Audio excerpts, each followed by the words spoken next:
The night shift at a second-rate fast food taco joint is where time goes to die. Minutes take hours and hours take years. There are only so many times a person can fill the sour cream and guacamole guns in one go without wanting to put them to your temple and pull the trigger. Would it kill you? No. Would it make a mess? Absolutely, and what a godsend that would be. It would give you something to do. Mas Tacos was in the Bentwater Corners, a small suburban strip mall with little to no foot traffic. Every store here was the generic version of something more successful. Like a copy, it never looked as good as the original. I told friends Bentwater Corners was the island of misfit toys. It surprised me we stayed in business at all. We were located between Burgers Ahoy, another also-ran chain restaurant, and the confusing Bank of Chester. I don't know if someone named the bank after a founder or a city named Chester, and it was never explained to me. In the 5 months I worked at the taco shack, I'd never seen a person enter or exit the bank. Hell, I'd never even seen anyone use the ATM, not even to pull out drug money. My school schedule forces me to work late nights. I'm there from 6 in the evening until around midnight or a little after, depending on how much cleaning we have to do. Often I'm in my car by 12:01. Like I said, we're never busy. After our dinner rush of about 6 to 15 people, we have nothing but time to kill. We clean and prep, and once that's done, we double and triple check our work. If we still have time, the entire shift takes turns fucking around on their phone while keeping an eye out for Mary, our manager. I didn't mind Mary. After years of being a stay-at-home mom, her divorce suddenly threw her back into the workforce. Sometimes she acted a bit harried and cracked the whip, but she was also understanding. Mary wasn't the ogre some of my fellow co-workers made her out to be. She was the boss and had to do boss things occasionally. Those actions often flew in the face of people trying to do as little as possible and still stay gainfully employed. Most nights I worked with the same crew of miscreants. They were an eclectic bunch, but we all got along. It's like soldiers in the army. You're thrown into a foxhole with whoever, and end up bonding over your shared trauma. Most nights it was me, an aspiring rapper named Doug, aka the Dogfather, Jenna, a social media influencer in training, and a rotating cast of new hires. This night the new guy was a pale, goth guy named Reggie. If you ask me, Reggie isn't exactly a goth-sounding name, but who am I to judge? Tonight, while we were going about our normal Dodge Mary routine, I heard Mary let loose a string of curse words from her little office that'd make a sailor blush. I took this as a cue to put my phone away and pick up a mop. As I was ringing out, a frazzled Mary came rushing up to me. Her face was panic-stricken and slightly pale. Something was wrong. Jill, my asshole ex, just called. He was letting Jeremy play Superman at home. Superman? She sighed. I could tell this had been a point of contention before. The asshole ex lets him jump off the top bunk into a pile of pillows. Anyway, Jeremy landed on his arm funny, and the asshole ex thinks he may have broken it. They're off to urgent care right now. I have to meet them there. Of course, I said. Should we close up, or... I can't close early. Mr. Adamian would kill me if he found out we did, she sighed. Can I trust you to close up the shop tonight? I can give you the alarm codes and keys.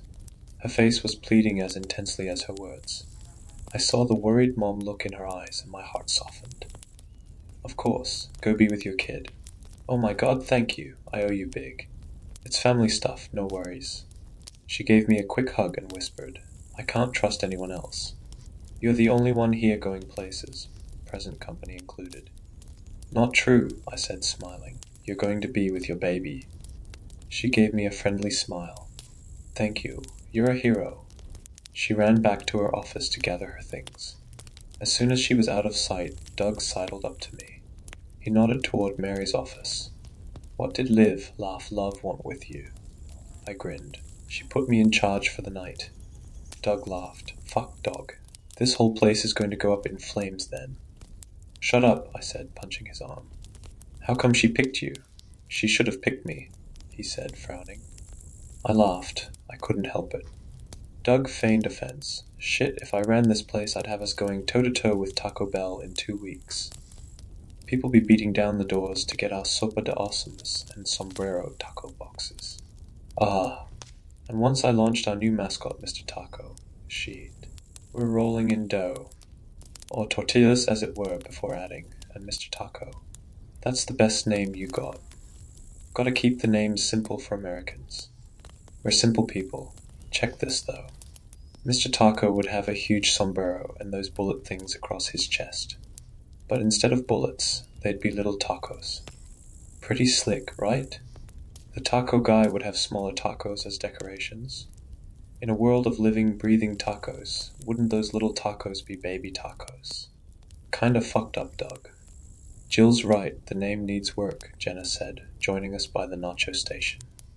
I know branding, and Mr. Taco doesn't cut it. When I started my GWM videos, I started calling them Watch a Bitch Glow Up to stand out. I gained 200 followers overnight. 'Cause you were showing off the curves, Jenna. You got it easy. Jenna laughed. Easy. You try coming up with compelling daily content to satisfy thousands of parasocial stans. Boobs and ass can only take you so far. To that end, maybe Mr. Taco needs a lady friend? Senorita Carnitas? Ooh, I like that, Jenna said. Name is better, too. Doug waved us off. Man, you'll overthink things. Mr. Taco don't need a lady. He's too wild to be tamed. He's got that iconic Ronald McDonald energy, for real. Kids would be taking photos and shit with him. Drawing pictures. I'd probably win awards for creating him. Let's get a normie's view on this, Jenna said. Hey Reggie, what do you think of Mr. Taco? The quiet guy just shrugged his shoulders. Doug nodded. See, he knows it's fire. Good shit, Reg. And y'all ain't even heard about Taco Land yet. It's full of kick-ass characters. Before I could further explore the origins of Taco Land, is that where Chester is located, Mary came back into the kitchen with her purse on her shoulder and keys clutched in her hands. She called everyone over and sighed. Look, my kid hurt himself and I have to go. Jill is in charge while I'm gone. What she says goes. If she tells me you guys made her life hell, so help me God, I will have you cleaning the grease traps for a week. Am I clear? Everyone nodded. Mary turned to me and placed her hand on my shoulder. If you need anything, don't hesitate to call or text, okay? Got ya. Thanks again. No worries, go see Jeremy. I know he needs his mom. Mary gave me a kind nod before blowing out of the shop. Seconds later, we saw her taillights speed down the road. I turned back to my staff and saw that all of them had pulled out their phones already. I wasn't upset. We were ahead in our cleaning and the real boss was gone. At this point in the evening, we were just running down the clock anyway. I just prayed no fires broke out in the last few hours we were open. Seemed simple enough. About 20 minutes after Mary left, the restaurant's phone started ringing. It gave us all a shock. We'd never heard the phone ring in here before. Hell, Jenna admitted she'd actually never seen a landline in person before tonight. The phone was in Mary's office. Jenna, Doug and I made our way over there. Reggie was in his own world, and we didn't bother him. Should I answer? I asked. You're the boss, Doug said. What if it's a supplier with questions about, I don't know, stock or something? No supplier is going to call a store at close to 10 o'clock at night, Jenna said. It could be Mr. Adamian, I said. What would he think if he called, and Mary didn't answer? Just tell him she's taking a huge shit and she'll call him back, Doug said. Guarantee he won't ask any follow-up questions. Vile Doug, Jenna said, her face twisting in disgust. I solve problems, Jenna. Sometimes that means going a vile route. Oh shit, vile route. That's a banger, Doug said, jotting the note into his lyric book. I'm gonna answer, I said. I walked into Mary's office and plucked the receiver up from the cradle. Hello? Hey, this is Paul over at Burgers Ahoy. Hi. If you want something, just come over and order. We're super slow. No thanks. I was calling to ask if you knew that you have a dude who's been standing at your drive-through speaker for like 10 minutes. What? I asked, confused. When someone pulls up to the drive-through speaker, a whole host of things happen. A timer starts, bells ring, and the staff jumps into action. But nothing ever sounded. The shop had been quiet. I told Paul as much. Well, we've been watching him for a while. He's just standing there. It's unsettling.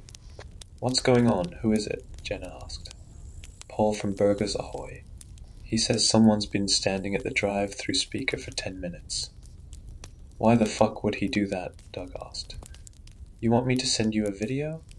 Give me your number, and I'll text it over. It's so weird, Paul said. Hold up. Let me have someone check our monitors, I said. I turned to Doug, but was already heading that way. A few seconds later, I heard him yell back that there wasn't anything on the screen. I told Paul, I don't know what to tell you. Everyone here sees it. He's wearing a long black trench coat, and I don't know, those old hats from like the 1930s. A derby, I think. I gave Paul my number and told him to send me the video. I got the number to Burgers Ahoy and told him I'd call him back as soon as we watched it. He told us to be safe and hung up. A few seconds later, my phone dinged. I had a new text message. Hold up, Jenna said, pulling out her phone. I am 100% taking video of all of this. Ghost things go nuts on TikTok. Doug, call Reggie in here, I said.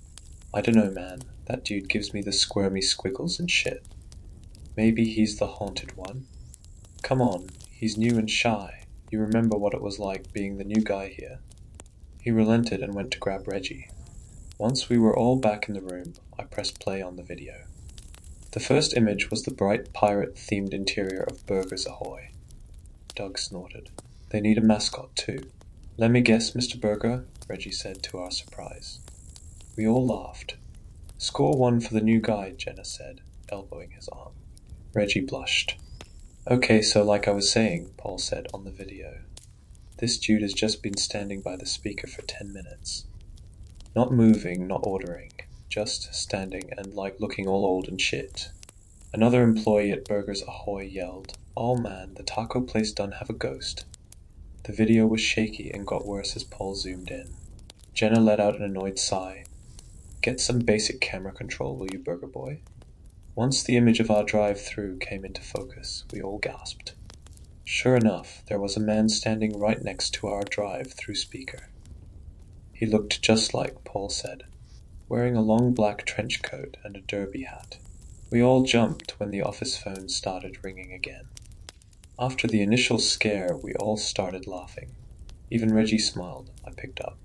Well, was I lying? Paul asked. No, that's pretty weird. One of you should go check it out, he said. Absolutely not, I said. Not in a million years, dude. What's he saying? Doug asked.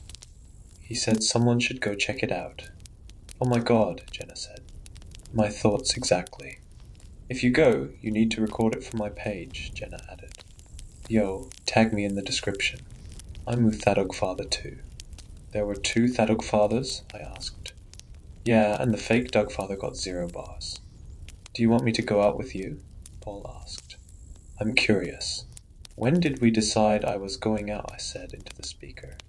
You're the boss lady, Doug said. And you're the nicest and the least threatening, Jenna added. I'd skip it, Reggie said. Not worth the trouble. Whatever, new guy. Votes 2-1. You gotta go. I don't get a vote, I asked. Come on, Jill. Can't make the Mars Tacos crew seem like a bunch of bitches, Doug said. I'll keep an eye on Jenna. Reggie will keep an eye on Reggie. You keep an eye and, more importantly, the camera on the ghost, Doug said. It's win-win, girl. I looked up at them and sighed. Paul heard and sighed back. If it helps, I drew the short straw too, he said. Managers gotta manage all situations, right? I'm just temping as manager and nowhere does it say I have to go confront creepy weirdos standing motionless in the drive-through line. I know, but I keep circling back to what happens at the end of our shifts if this guy is still there.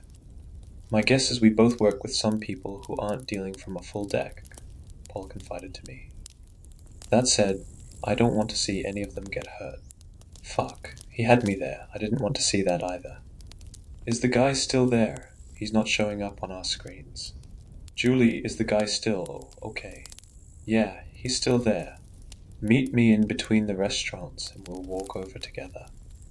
If you try anything, I have mace and I'm not above kicking a guy in the dick.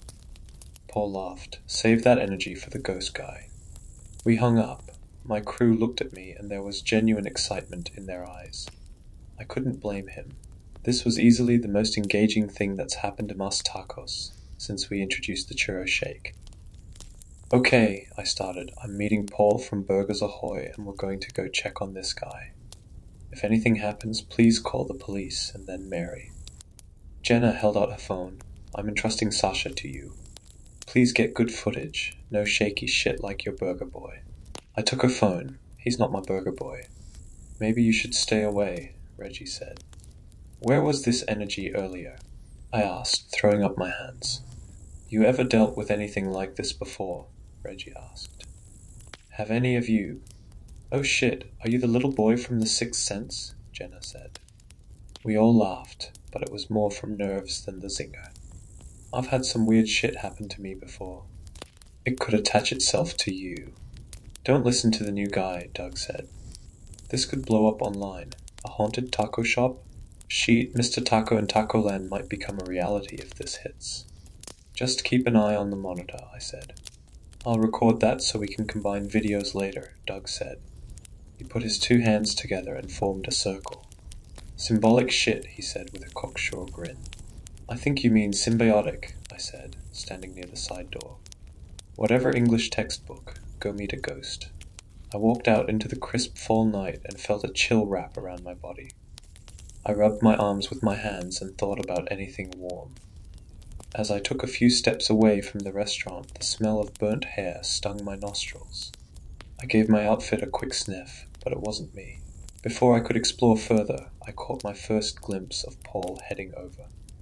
He was a lanky boy with swept-over brown hair. He had on an old, faded hoodie that clung to his body. Paul had a baby face, but I didn't hate it. From this distance, I enjoyed the view. Paul clocked me and gave me a small, friendly wave. I waved back and walked over to him. He was cute in an aw shucks kind of way. I dug him. Maybe there was a silver lining to all this nonsense after all. Sorry if this ruins your night, he said. But it was really freaking us out. No, it's okay. How often do you get to see a ghost up close? It may not be a ghost, Paul offered. We can't see him on our cameras. Well, we don't have to get that close. Let's just confirm he's there and head back. Then what? He shrugged. Call the Ghostbusters? I laughed. I have a proton pack in my car if things get crazy. Just don't cross the streams, huh? That cemented my little growing crush. I might have to stop by Burgers Ahoy more often. In fact, I might be the only customer they have that entire day. We made our way over to the side of our building and started inching along the wall. We passed the second drive-through window, and I peeked inside. Jenna, Doug, and Reggie were watching me on the security cameras. I remembered to pull up Jenna's camera and pressed record. I aimed it at Paul. Paul, do you have anything to say before we encounter the dead? Yes, Jill. Please buy me a churro shake after this. For my troubles. I laughed. If we survive, I'll give you one, free of charge. I don't think Mr. Adamian will appreciate you giving stuff away. I gave a homeless guy an unpicked-up DoorDash order once, and he threatened to fire me. I stopped walking. Wait, Mr. Adamian owns Burgers Ahoy and Mas Tacos? That man sure knows how to pick 'em. We all have faults, me. I like bad horror movies. Mr. Adamian, the man loves failing off-brand fast food franchises. Maybe the Bank of Chester is funding his addiction. Where is Chester, anyway? I thought it was a person, I said, excitedly. Before we could continue our back and forth, an electric popping sound filled our ears and the entire strip lost power, plunging us into darkness. Out of instinct, I leaned against the building, trying to hide. Paul joined me in hugging the wall. What the hell? He whispered. I don't know. Bang, bang, bang, someone beat on the glass of the drive-through window. I let out a scared yelp before I reached my hands up and snatched it back into my throat. Someone pulled open the window. It was Doug. Doug, what the hell? Jill, the power went out. I know, you scared the hell out of me. We saw the ghost. It looked just like your burger boy said it did. Jenna yelled from behind him. Burger boy, Paul said. I ignored him. Where did you see it? On the drive-through screen. He He looked at us before the power went out. What? He looked pissed off, Doug unhelpfully added. Fantastic, I whispered. Is everyone okay? I'm chilling. Jenna was freaking out, but she's okay. And Reggie? Huh? Yo, reg the sledge, you feeling okay? Reggie didn't respond. Doug yelled again, but the result was the same. My team had lost a team member in the 10 minutes I was away from them. Mary's job is so much harder than it seems. I sighed. Where did he go? Maybe we should head back. Paul started, but the caching of the drive-through menu lights returning to life cut him off. They were the only lights that came back on. We cheated off the wall and craned our necks toward the light like moths looking for a fix. Our jaws dropped. Reggie was standing there. Reggie, what are you doing? They're back, he said, his voice trembling. I can't move. The lights went out again. Everything around us went still. The smell of burnt hair filled the surrounding air. I twisted around to see if there was something behind us, but only saw Doug and Jenna fighting for window space. I turned back to a very confused Paul. Do you smell? Bra amp, bra amp, bra amp. A booming bass rained down on us. Time stood still. I felt the push from the sound wave ripple across my body. The force caused me to stumble to one knee. I clamped my hands on my ears to block out the bellowing, but it was in vain. I felt my eardrums vibrate and begin squealing. This was unlike anything I'd ever heard before. The drive-through menu lights exploded, shooting glass shards at a terrified and exposed Reggie. He raised his hands to block the glass. In the last flashes of light, I saw jagged red cuts open up on his pale white skin. With that, we were in the dark again. Through my hand-muffed ears, I heard a high-pitched jolt of sound blow out and shatter every piece of glass in a 20-foot radius. The Mas Tacos drive-through window cracked into 3 large pieces and fell to the ground. It shattered into glass rubble. With the barrier to the restaurant gone, I clearly heard Jenna's horrified screams. Doug was yelling something, but the sky's soundtrack made it impossible to hear. I shut my eyes. Mary had never warned me about this. The rumbling from the sky was so intense, I felt my bones rattle and my innards quake. I let out a scream my ancestors could hear. It too became lost to the soundscape. Seconds later, the booming call from the gods came to a rapid crescendo before dropping out completely. There wasn't even an echo. The only noise I heard was the last gasps of my throat-cracking scream. My voice finally died out, and I collapsed onto the ground. I couldn't find my breath and panic quickly set in. In a flash, I sat up and gasped for air like a dying goldfish. When I finally captured my foe and took several huge gulps. Once I avoided death, I threw up my dinner. I remember seeing an ant near the pile and thinking, well, dude, that should set you up for the year. When I finally got my wits about me, I pushed up and got to my unsteady feet. I noticed Paul had also collapsed to the ground. He slowly stood up and shook away the cobwebs. It didn't work. His eyes looked wild and shock froze his face. His mind had cracked like a tree zapped with lightning. He was trapped under the trunk. Panic was setting in. I reached out and grabbed his hand. It was clammy and cold in my grip. We locked eyes and I started speaking, but nothing came out. My voice was shot. I coughed to clear my throat. Nothing happened at first, but when my body remembered to make saliva, it cleared up the alphabet jam in my mouth. We're alive, I croaked out as I grabbed his shoulders. I'm here and we're alive. His eyelids lowered, and you could see his body purge the fear from his system. Beads of sweat covered his face, and he wiped his brow with the back of his free hand. Both hands were shaking. I remembered I was still holding him, but instead of letting go, I gave him a slight squeeze, reminding him he wasn't alone. I found it calming as well, a human connection in an alien world. Doug's screaming finally broke through. I turned back to see him frantically pointing at the sky. I looked up and saw a kaleidoscope of bright, colorful lights shifting and swirling above us. It was mesmerizing. It reminded me of paint meeting water, darkening and swirling, no pattern to follow. Jenna was screaming as well. Without hearing her words, I knew what she wanted. I reached around me and found her phone. I hit record and aimed it up at the sky. Her screen captured the electric northern lights as they danced above us. There wasn't a single sound emanating from this craft. It just hovered in the sky and showed us the most incredible Christmas light display any of us have ever seen. "This must be what you see before you die," I said out loud, but not meaning to. "One can hope," Paul answered, mesmerized. I realized we were still holding hands. I glanced over at Paul and noticed blotches of red on his face.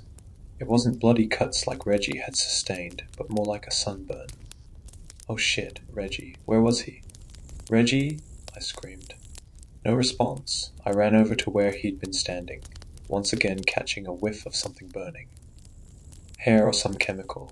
A horrid thought filled my brain. Is that Paul's skin burning or my own? From behind me I heard Paul walk over. When I got to the drive-through speaker, there was no sight of Reggie, but the smell of burnt hair hung heavy in the air. I waved it away from my face and called out to him again. "Reggie." He wasn't there. "Where did he go?" Paul asked, joining me. They must have taken him." "Who's they? What the hell is going on?" "Yo, behind you," Doug yelled from the window.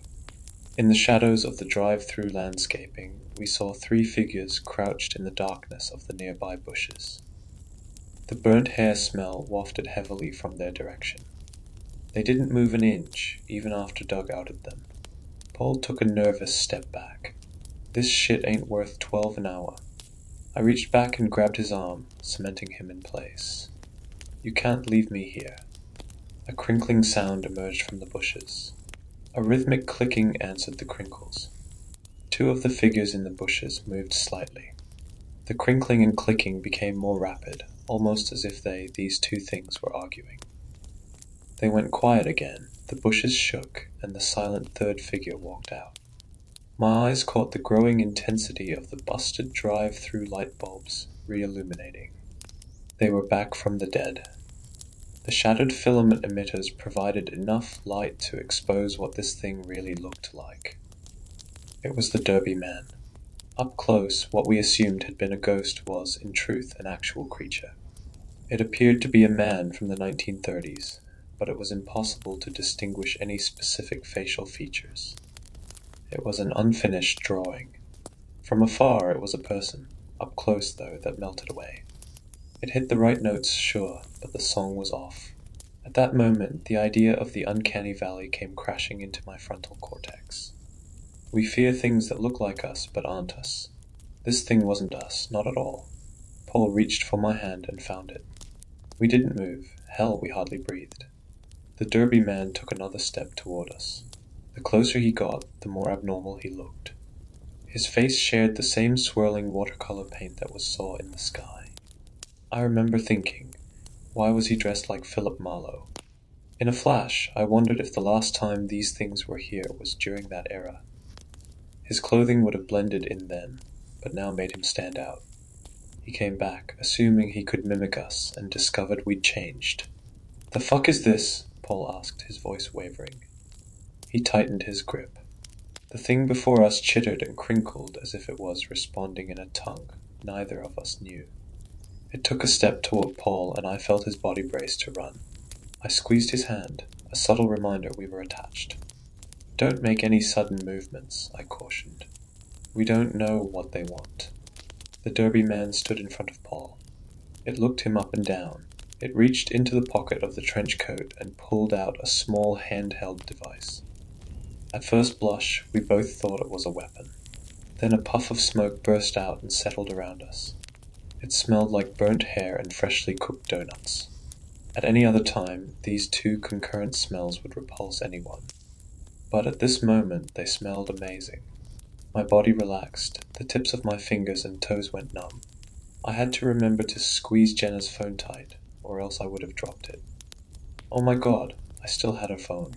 It was still recording.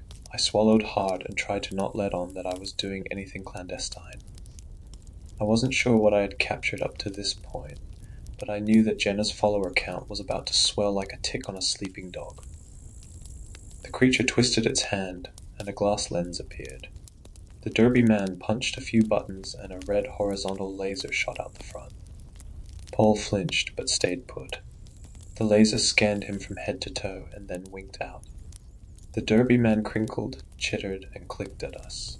Maybe it said something profound, but I'll never know. It sounded like birds in the woods to me. Seconds later, the derby man shook as if seizures gripped his body. It ripped off the clothes it had been wearing. Its body wasn't human, he was a Ken doll.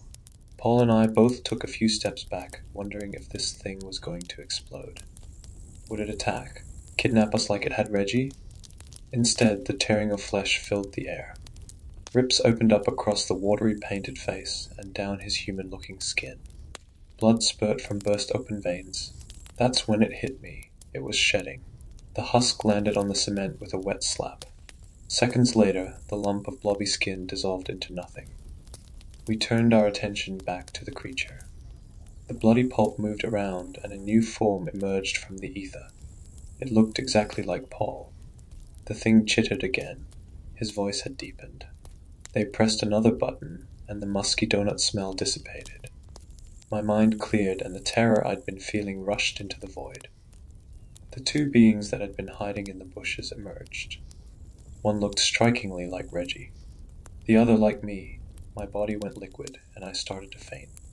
I stumbled, but Paul caught me before I split my head open on the road. The two human puppets joined their pal in front of us. The smell of burnt hair was overwhelming. They clicked and chittered for a minute before another ear-splitting boom erupted above our heads. A flash of white light above us was so intense, it made our little section of the strip mall look like noon. I shut my eyes and covered my ears again. The ringing boom ended as quickly as it had begun. I opened my eyes and beheld a new world. It looked like ours but felt changed. Uncanny Valley, I thought. I'd laid eyes on something I wasn't supposed to see, and I felt like I was waking from a long, detailed dream. The figures were gone. A naked and befuddled Reggie was in their place. He didn't look injured, save for several minor cuts on his arms and face. I noticed an intricate pattern of 7 triangles across his thigh. At a glance, I thought it was a tribal tattoo, but then I clocked they were scars. 6 were old, and the 7th was oozing blood. It clicked in that moment that Reggie had seen these guys before. He tried to tell me earlier, but I wasn't hearing what he had been saying. I ran to him and shook him. His eyes fluttered open, and he looked at me in a haze. "Are you okay?" I asked. It happened again, didn't it? Though Paul was struggling with what had happened, he had enough sense to peel off his hoodie and hand it to Reggie. "You look cold." Reggie thanked him and put it on. "I'm sorry I brought this onto you all." "What happened?" "They always come back." Jenna and Doug burst out of the door and rushed over to us. They were both jabbering, but it came at us as another wave of noise. Over it I heard Doug rambling through all the things we just experienced, and Jenna begging for her phone. I felt it in my hand. Without thinking, I handed it to her. "What the hell?" she said. "What?" I finally asked. "Nothing recorded. It shows a file but says it's corrupted." "They do that," Reggie said. "I've never been able to capture them." "Well, that sucks," Jenna said. I gave her a look, and she softened. "Sorry, Reggie, here. I grabbed you a towel." We only had hand towels. It didn't cover everything but the important bits. We helped him up off the ground and formed a little wall around him to give him some privacy. "Oh shit," Doug said. "The fuck happened there?" He was staring at the Bank of Chester. A thick layer of raised black soot decorated the bricks. The soot formed the same pattern that was marked on Reggie's thigh. The spaces between the pattern appeared washed out as if the sun had faded the stone. "Mr. Adamian is going to be pissed," Doug said. The fury at what Mr. Adamian might think was the last thing on my mind. Doug approached the wall to touch the soot, but a stern yelp from Jenna stopped him in his tracks. "What if it's poisonous, idiot?" "True," he said sheepishly. They helped escort Reggie back into the restaurant. Paul and I stared at each other. There was so much to say, but the words couldn't find the way out. Eventually, I found my voice. "So it wasn't a ghost." He laughed. "Don't have to worry about making that call to Egan now. Just the men in black, I suppose." "Are you okay?" he asked. "Not really. You?" "No, I I think I'm going to close the store early. Same, I said. Do you want to talk about this over coffee? I was thinking a stiff drink or 10. I laughed. Know a place? Yeah, I'll text you the address, he said. I should get back and see how my people are doing. Burgers ahoy, I said, instantly regretting it. Burgers ahoy, he repeated with a small smile. He gave me a little wave as he left.